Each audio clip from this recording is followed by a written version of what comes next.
Chapter का नाम है फायर एंड आइस। लिखा है रॉबर्ट फ्रॉस्ट ने।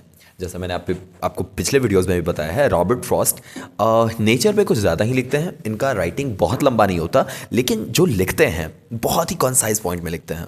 लेकिन विद इन दोज पॉइंट्स आपको इतनी डीपनेस मिल जाएगी that will be amazed, you will ponder upon it for 100 hours and still you'll be trying to get into the depth of what he has written. Poem explore करता है दो possible ways को जिससे इस दुनिया को तबाह किया जा सकता है। ऑथर ने हमारे पोइट ने बोला, एक बात बताओ, हमारे अर्थ को किस चीज़ से खतरा है? खत्म क्या कर सकता है हमारे अर्थ को? उनके माइंड में एक आंसर आया कि अगर बात करें फायर की, आग, ये अच्छा रीज़न हो सकता है जिससे अर्थ को खतरा है और जिससे अर्थ खत्म हो सकता है। ऑथर ने फिर सोचा, पोइट ने फिर सोचा कि अर्थ को फायर से क्यों खतरा है?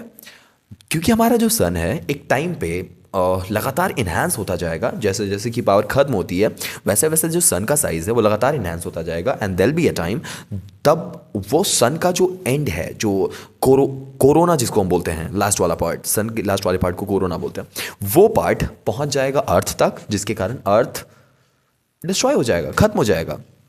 तो पोइट ने कहा कि अर्थ के खत्म होने की एक वजह हो सकती है फायर।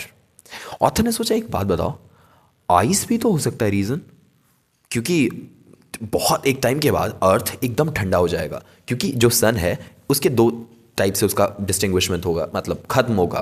पहला, एक डिस्ट्रैक्ट होगा क्योंकि सन बड़ा होता जाएगा जिसके कारण अर्थ गर्मी से जल जाएगा और खत्म हो जाएगा। दूसरा, सन धीरे धीरे ठंडा होता जाएगा और due to that cold atmosphere हम सबकी मौत हो जाएगी।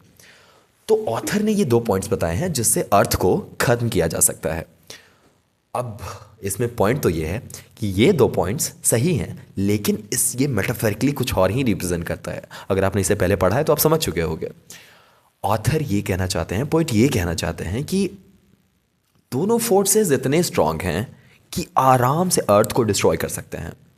और ये सन के एग्जाम्पल से तो बिल्कुल नहीं, वो ह्यूमन इमोशन की बात कर रहे हैं, जिसमें फायर सन को रिप्रेजेंट नहीं करता। ये फायर ग्रीड को रिप्रेजेंट करता है, लस्ट को रिप्रेजेंट करता है, ह्यूमन इमोशंस को रिप्रेजेंट करता है कि किसी चीज़ की ख्वाहिश में कभी ना कभी कुछ ऐसा होगा कि हम खुद को ही खत्म कर देंगे। हमें अच्छी तरह से पता है एआई किस हद तक जा चुका है। हम वीडियोस में, शॉर्ट वीडियोस में देख चुके हैं एआई क्या क्या कर सकता है। स्टिल हम इस पे बहुत आगे बढ़ रहे हैं। ये एक तरह से हमारा ग्रीड है, अगर हम ध्यान से देखें तो एक एक्सपेक्टेशन है, एक बोले तो एक्सट्रीम नीड है, जिसके कारण एक टाइम आ सकता है जब हमारा ही कोई क्रिएशन हमें ही खत्म कर देगा।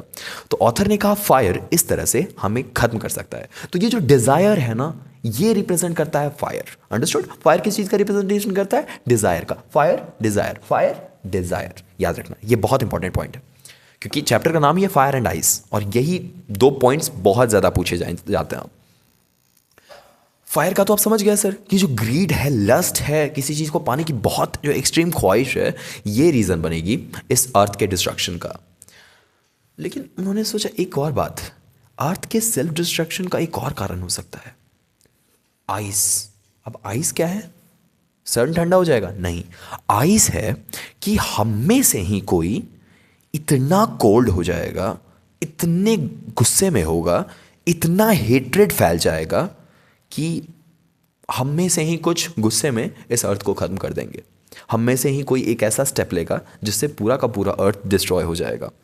तो ऑथर ने बोला, हमारे पोइट ने बोला, पहला रीज़न हो सकता है कि किसी चीज़ की ख्वाहिश इस अर्थ को ख़त्म कर सकता है।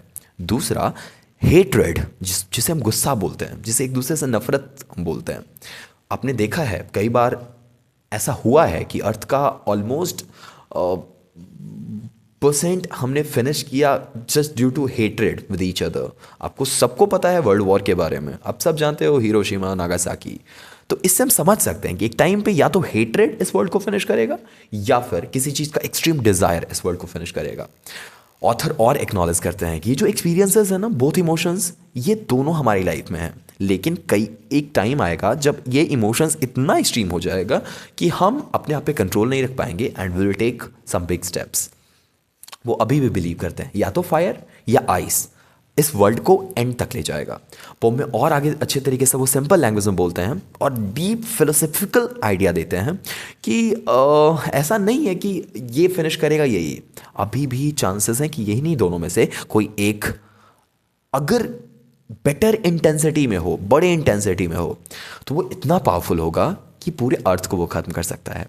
ये हाईलाइट करता है अर्थ के डिस्ट्रक्टिव ह्यूमन नेचर को और ऐसे पोटेंशियल को जो हम में है, इन ह्यूमन इमोशंस में है। अगर इसे अनचेक्ड किया गया तो एक टाइम पे ये सच में वैनिश कर देगा। ये था हमारा चैप्टर फायर एंड आइस, जो कंसाइज तरीके से मैंने अच्छे तरीके से एक्सप्लेन किया। आई विश अगर कोई पर्टिकुलर क्वेश्चन है या फिर कोई पॉइंट में कुछ और डाउट है तो आप प्लीज़ कमेंट करो, मैं एक्सप्लेन कर दूंगा उस चीज़ को।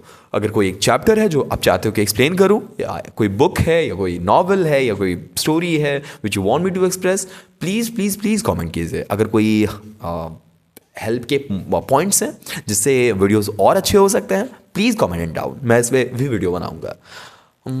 Till then take care of yourself, one sentence at a time, Vision spoken English.